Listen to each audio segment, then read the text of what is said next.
qui dit que chaque génération doit, dans une relative opacité, hein, découvrir sa mission, la remplir ou la trahir. Sur argentlivre.com, lisez et changez de vie.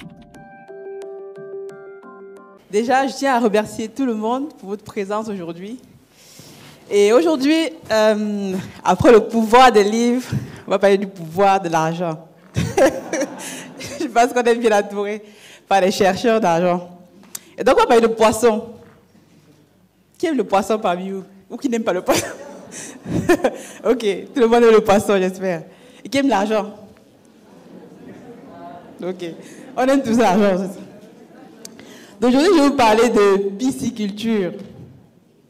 Mais de pisciculture en Afrique. Parce que la pisciculture, ici en Occident, on en fait partout déjà. Donc, j'ai une question à vous poser. Est-ce que vous saviez que la majorité des poissons que nous mangeons en Afrique proviennent de l'importation? Et donc, c'est donc aussi une cause de cancer. Et aussi, je me suis rendu compte que les poissons que nous consommons en Afrique proviennent non seulement de l'importation, mais sont en effet des poissons que nous ne devrions même pas manger lorsqu'on connaît les distances que parcourent les poissons que nous importons en fait. L'un des deuxièmes pays où nous importons le poisson, c'est la Chine, vous imaginez. La Chine et l'Afrique. Le temps que le poisson arrive, il est déjà décongelé. D'ailleurs, quelle est la première chose que nous faisons quand nous arrivons au pays? Poisson braisé. À Côte d'Ivoire, c'est à Tchéquie. Au Sénégal, c'est... En tout cas, moi, quand je voyage en Afrique, le premier plat que je demande, c'est réserver pour un plat de poisson braisé quelque part, avant même d'atterrir. Donc, pour vous dire que nous aimons le poisson, et il faut manger du bon poisson. Donc, aujourd'hui... Donc, on va parler un peu d'importation. Il faut que je vous montre un peu les chiffres. Moi, j'aime bien parler avec les chiffres parce que les chiffres ne mentent pas. Et lorsque je préparais cette présentation, je suis tombée sur un camembert super important. Je suis tombée sur ce camembert-ci. Donc, ce camembert nous révèle en fait l'importation de poissons congelés en Afrique centrale. J'ai juste pris l'Afrique centrale, hein, en 2013. Et on se rend compte que un pays comme le Cameroun, c'est trop grave. C'est un peu trop grave. Donc, on a la RDC, le Congo, le Gabon, la Guinée, la RCA. Mais je vais m'attarder un peu sur le Cameroun, qui est le pays dont je suis originaire et que je connais le mieux, et où j'investis. Il faut toujours parler avec des preuves factuelles, toujours. Et donc, si on rentre un peu plus dans les détails, vous voyez, 51% en 2013. Bon, on n'a pas fait mieux depuis, mais on est en bonne voie. Quelques chiffres qui vont peut-être vous parler. Lorsque vous mangez le poisson braisé au pays, rappelez-vous de ces chiffres. Il y a l'argent dans le poisson. Et donc, je me suis rendu compte que, en tout cas, c'est les sources du MINEPIA, qui est le ministère des Pêches et de l'Élevage animal au Cameroun. On importe à peu près 200 000 tonnes de poissons par an. C'est énorme. Et lorsqu'on met les chiffres derrière tout ça, ça nous donne 175 milliards de francs CFA que le Cameroun dépense chaque année vers l'extérieur, vous imaginez? En euros, parce que ça parle beaucoup plus en euros pour certains, ça fait 265 millions d'euros. C'est énorme. Il faut savoir que la demande nationale est évaluée à près de 400 000 tonnes. Mais sur place, quand même, on produit du poisson, on va dire qu'on ne produit pas. On produit, mais pas assez. Donc en 2018, on était à peu près à 292 000 tonnes. Et donc, ce n'est pas assez. Et donc, comment font nos gouvernants? On est obligé de se tourner vers l'extérieur. Et comme je le disais tout à l'heure, la Chine, c'est le deuxième pays vers lequel on importe du poisson. Donc, on va continuer avec les images. Tout le monde connaît sûrement cette image-ci. Si vous avez grandi en Afrique ou au pays, qui se rappelle cette image-ci? Moi, je me rappelle encore quand j'ai grandi au Cameroun, je suis arrivée en France en 2009. Donc, vous vous dites que quand on allait au marché pour acheter du poisson, voilà comment on achetait le poisson. Donc, l'État au marché, là, 500, plutôt discuter même Et on discutait, tout ça pour avoir des réductions. Mais il faut savoir que ce poisson-ci, quand il arrive, on ne sait pas combien de temps ça fait dans, je ne sais pas moi, les conteneurs, combien de fois c'était décongelé, combien de fois la chaîne de froid. D'ailleurs, on ne sait même pas si c'est d'abord congelé. Et donc, force de ces chiffres-ci, on s'est dit avec mon équipe, en 2020, il faut qu'on fasse quelque chose. Et donc, nous nous sommes lancés dans la pisciculture. Mais avant de revenir sur ces images-ci, je veux un peu vous dire comment est-ce que nous avons fait en 2020. En tout cas, comment j'ai fait pour me lancer dans ce domaine-ci. Moi, à la base, je suis dans l'informatique. Donc, je comprends, je ne connaissais encore rien il y a encore 3 ans de la pisciculture ou de l'élevage de poissons, à part quand je vais acheter le poisson au marché. Donc, en 2020, lorsque je m'intéresse un peu, je commence à m'intéresser à l'entrepreneuriat. Mais avant, en 2019, de mon retour de Londres, je décide d'amener ma famille au Cameroun. C'était un grand moment. Et donc, je connais mon mari, je dis, allez, on va au pays. Avec ma fille, je lui parle d'Afrique, elle ne comprend rien du tout. Elle me dit, maman, c'est où? Et mon mari me demande déjà à l'aéroport, est-ce qu'il y a un McDo là-bas? Je lui dis que bon, il y a autre chose que les McDo. Mais tu vas voir, ça va être super. Je vends le pays. Et moi, après 10 ans passés en France et ailleurs pour faire mes études, j'ai dit, waouh, il faut quand même que j'aille quand même leur montrer où j'ai grandi quand même. Et donc, on arrive au pays.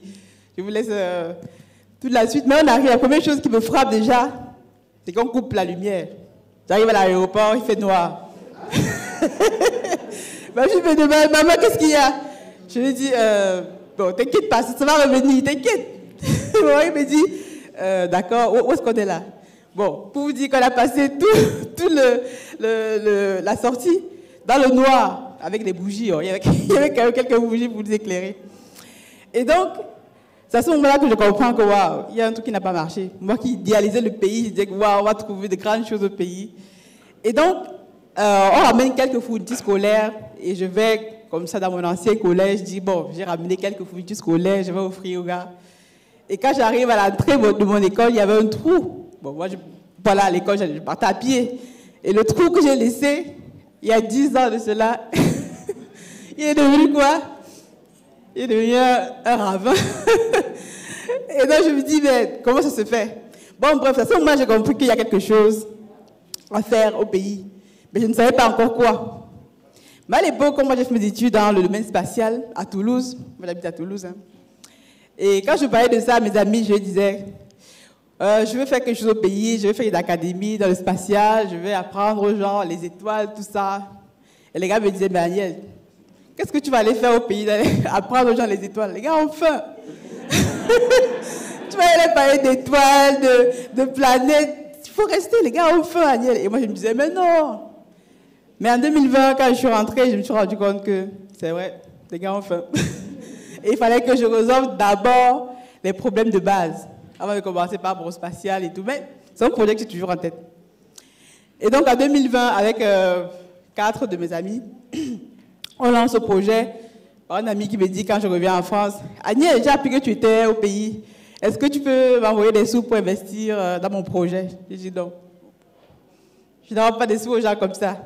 Mais, si jamais tu as un projet, peut-être que je peux regarder avec toi, investir et m'y impliquer. Et c'est comme ça qu'il me parle d'agriculture. Bon, on commence par un champ de maïs, c'est un fiasco, mais il me parle aussi de pisciculture et j'ai dit, ça peut être intéressant. Donc, ça, ce sont nos premiers temps.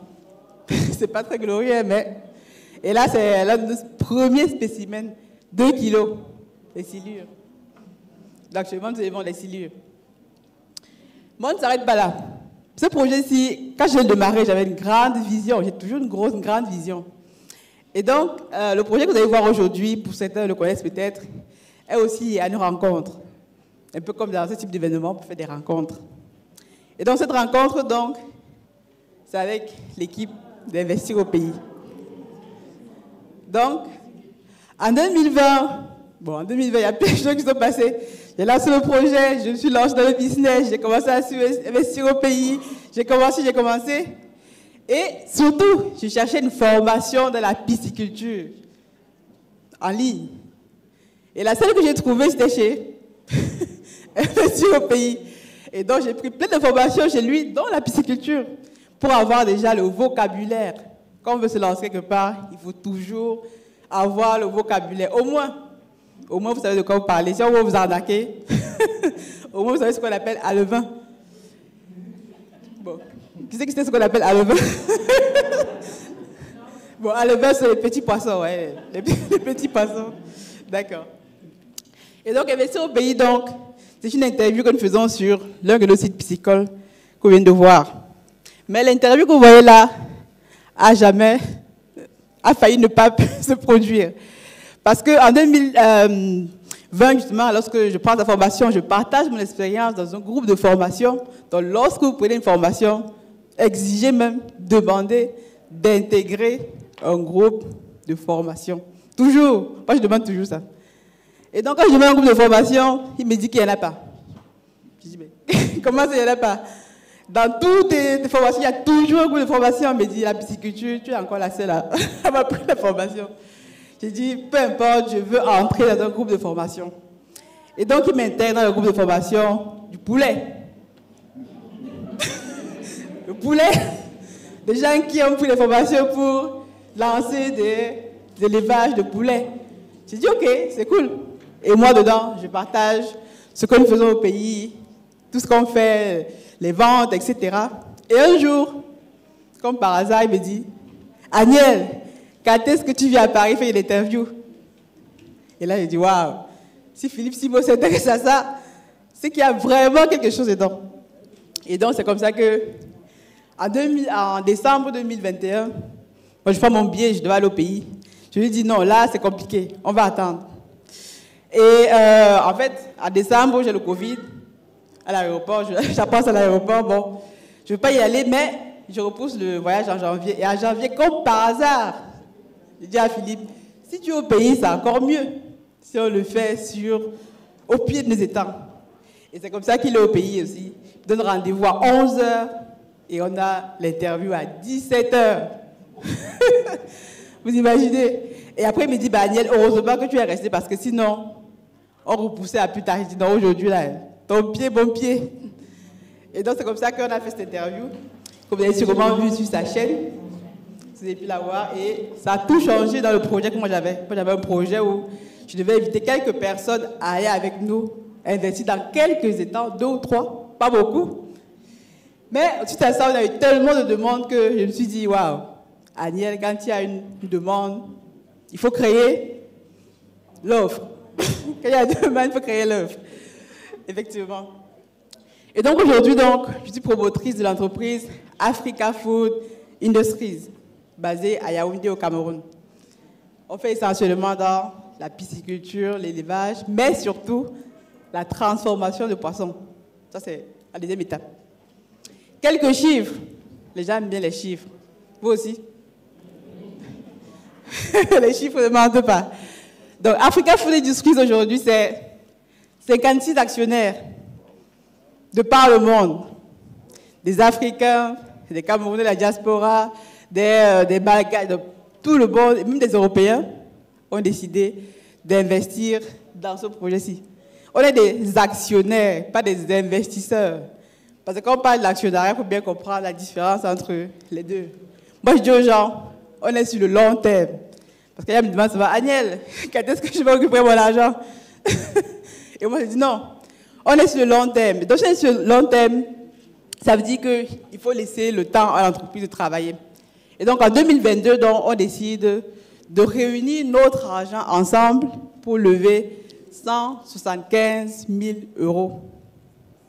Donc, on met ensemble 175 000 € pour pouvoir développer le projet que vous allez voir par la suite. On est monté jusqu'à 10 employés et en termes de chiffre d'affaires, en 1 an, malgré toutes les difficultés que nous avons eues pour ceux qui entreprennent au pays, vous allez mieux comprendre ça, on a fait 12 millions, à peu près 12 millions de francs CFA. C'est peut-être pas assez pour vous, mais c'est déjà un bon début. Merci. Donc, c'est l'équivalent d'à peu près 18 000 €. On a produit à peu près 5-6 tonnes de poissons. Mais c'est déjà un petit pas. Il faut bien commencer quelque part, non? Voilà. Et donc, on a une vision. toute entreprise doit avoir une vision. Notre vision, donc, c'est de devenir le leader dans la production et la transformation de poissons bio en Afrique. Ça veut dire que nous devons, à notre niveau, permettre aux Africains de manger du bon poisson. Si vous aimez le poisson braisé comme moi, si vous aimez la tchéké, vous devez manger du bon poisson.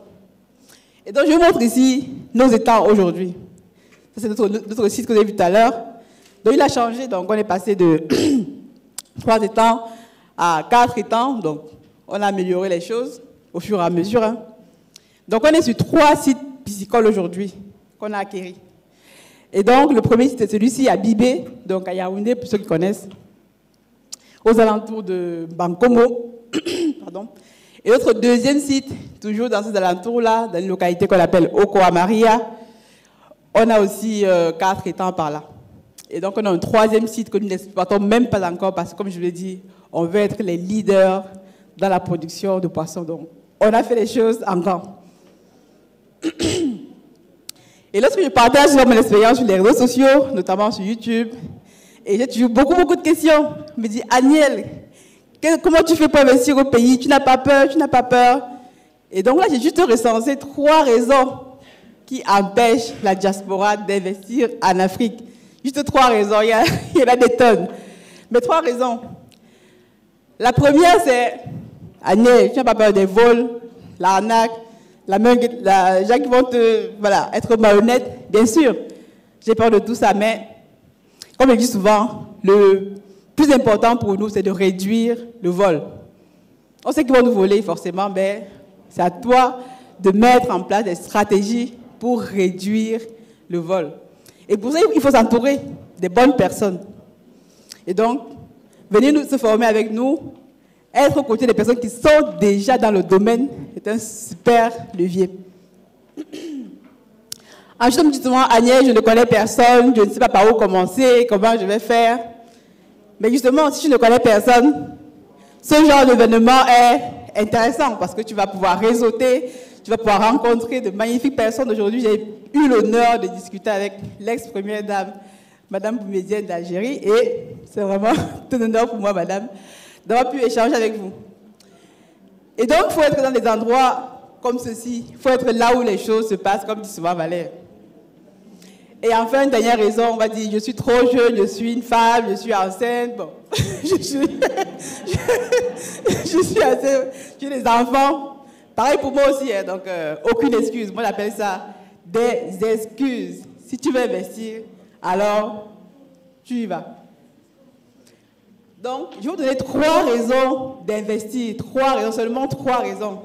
Si vous êtes de la diaspora, première raison, c'est pour toi-même ou pour vous-même. Parce qu'on envoie toujours, souvent, trop d'argent en Afrique. Et on aime bien dire que l'argent que nous envoyons contribue, est à peu près équivalent à l'aide européenne, etc. Mais l'argent qu'on envoie ne sert à rien.